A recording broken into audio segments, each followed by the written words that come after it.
No sentido espiritual, a palavra prosperidade denota a ausência de necessidades. Nós sabemos que o homem tem necessidades subjetivas, que são necessidades do espírito e da sua alma, e nós temos necessidades físicas que o mundo material nos supre. Na verdade, a ótica natural humana a respeito de prosperidade está totalmente equivocada, porque o homem acha que tem que acumular bens econômicos, financeiros, patrimoniais na sua vida para gerar paz e segurança, e ele acha que isso é prosperidade. Na verdade, isso é um equívoco, porque isso aí vai gerar uma série de problemas para ele e não vai preencher as suas necessidades intrínsecas da sua alma, do seu espírito, mas ele vai ter apenas um acervo patrimonial externo que vai ser o que vai gerar uma certa segurança, e nós sabemos que aquilo é muito inseguro e aquilo não é perfeito, porque assim como ele tem, ele está em paz, daqui a pouco ele não tem, está perturbado. Então, nós precisamos entender que quando Deus fala de prosperidade, não é ter apenas riqueza material.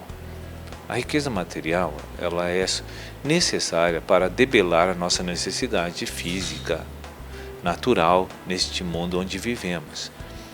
Mas as principais necessidades que o homem tem estão no espírito e na sua alma. E ele precisa ser suprido, preenchido.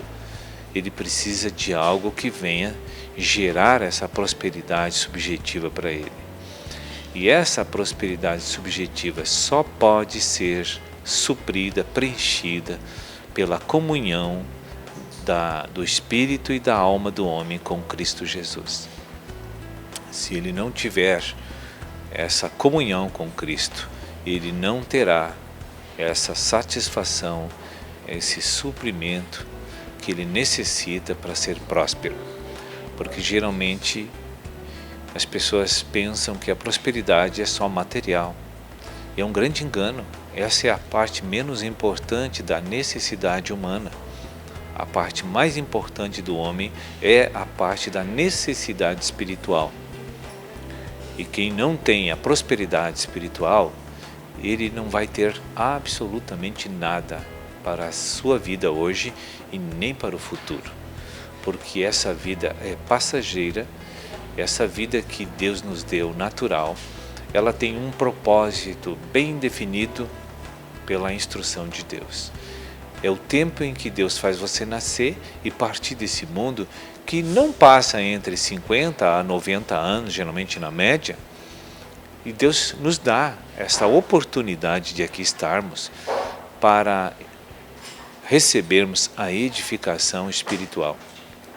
Quem passou esta vida e não investiu em busca do preenchimento dessas necessidades, esses estão perdidos, né? Esses estão em apuros nesse momento, e esses estão enfrentando assim muitas dores e aflições nesta outra dispensação que vai ser aberta em breve por Cristo Jesus. São poucas as pessoas que se preocupam com essas coisas que eu estou falando. É óbvio que nós temos necessidades naturais, nós precisamos ter conforto, uma boa alimentação, uma moradia confortável, nós precisamos ter automóvel, todos os bens que nos produzem conforto e que nos produzem a satisfação física, que possam até gerar uma certa segurança para a gente. Mas esta paz que o mundo dá, ela não é completa. E ela não é tudo para o homem. O homem tem que entender que, além de suprir esta parte, ele tem que se preocupar em investir para obter a prosperidade da sua alma e a prosperidade do seu espírito. E isso só é possível ele conquistar, receber, quando ele investe no desenvolvimento espiritual da sua vida.